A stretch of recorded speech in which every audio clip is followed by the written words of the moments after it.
സംസ്ഥാനത്തെ സാമൂഹ്യ സുരക്ഷാ ക്ഷേമ പെൻഷൻ ഗുണഭോക്താക്കളുടെ കാത്തിരിപ്പ് അവസാനിച്ചു. ഓണത്തോടനുബന്ധിച്ച് സംസ്ഥാന സർക്കാർ പ്രഖ്യാപിച്ച സാമൂഹ്യ സുരക്ഷാ പെൻഷനുകളുടെ വിതരണം സംസ്ഥാനത്ത് ആരംഭിച്ചു. അക്കൗണ്ടുകളിൽ തുക സ്വീകരിക്കുന്ന ഗുണഭോക്താക്കൾക്കാണ് വിതരണം ആരംഭിച്ചിരിക്കുന്നത്.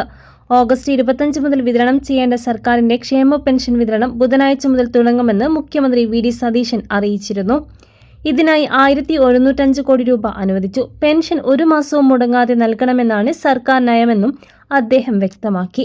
സാമൂഹ്യ സുരക്ഷാ ക്ഷേമനിധി പെൻഷനുകളുടെ ഓണക്കാല വിതരണം ആരംഭിച്ചതിന് പിന്നാലെയാണ് ഗുണഭോക്താക്കൾക്ക് വമ്പൻ സന്തോഷവാർത്ത എത്തിയിരിക്കുന്നത്. സെപ്റ്റംബർ മാസം മുതൽ ഗുണഭോക്താക്കൾക്ക് വർദ്ധിപ്പിച്ച പെൻഷൻ തുകയടക്കം എത്തിച്ചേർന്നേക്കും.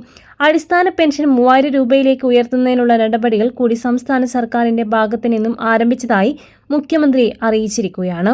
ഓണത്തോടനുബന്ധിച്ചുള്ള പെൻഷൻ വിതരണം പൂർത്തിയാക്കിയ ശേഷം ഏറ്റവും പുതിയ വിതരണ ലിസ്റ്റിന്റെ അടിസ്ഥാനത്തിൽ ഭൗതിക സാഹചര്യ പരിശോധനകളുടെ ഭാഗമായി ഏറ്റവും അർഹരായി തിരഞ്ഞെടുക്കപ്പെടുന്ന ഗുണഭോക്താക്കൾക്ക് മാത്രമാണ് ഇനി മുതൽ വർദ്ധിപ്പിച്ച പെൻഷൻ തുകയടക്കം സെപ്റ്റംബർ മാസത്തിലേത് എത്തിച്ചേരുക.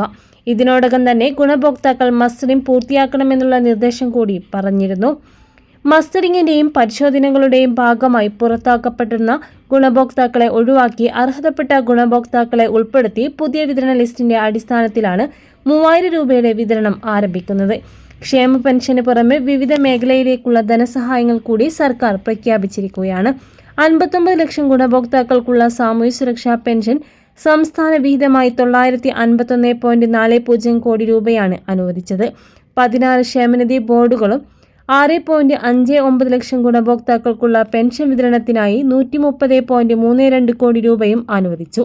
സാമൂഹ്യ സുരക്ഷാ പെൻഷന് പുറമെ ക്ഷേമനിധി ബോർഡുകൾ വഴിയുള്ള പെൻഷൻ ഇന്നു മുതൽ വിതരണം ചെയ്യും. ബാങ്ക് അക്കൗണ്ട് നമ്പറുകൾ നൽകിയിട്ടുള്ള 26 ലക്ഷത്തോളം വരുന്ന ഗുണഭോക്താക്കളുടെ അക്കൗണ്ടുകളിലേക്കാണ് ആദ്യഘട്ടത്തിൽ വിതരണം ആരംഭിച്ചിരിക്കുന്നത്. കൈകളിൽ തുക സ്വീകരിക്കുന്ന ഗുണഭോക്താക്കൾക്കുള്ള വിതരണം ഉടൻ തന്നെ ആരംഭിക്കും. കൈകളിൽ സഹകരണ സംഘ ജീവനക്കാർ വഴി തുക സ്വീകരിക്കുന്ന ഗുണഭോക്താക്കൾക്ക് DPT സംവിധാനത്തിലേക്ക് മാറണമെന്ന് സംസ്ഥാന സർക്കാർ നേരത്തെ തന്നെ നിർദ്ദേശിച്ചിരുന്നു. എന്നാൽ ഇതിനുള്ള സമയപരിധി സർക്കാർ നീട്ടി നൽകിയിട്ടുണ്ട്. ഓണത്തോടനുബന്ധിച്ചുള്ള പെൻഷൻ തുകയും ഗുണഭോക്താക്കൾക്ക് പഴയ രീതിയിൽ തന്നെ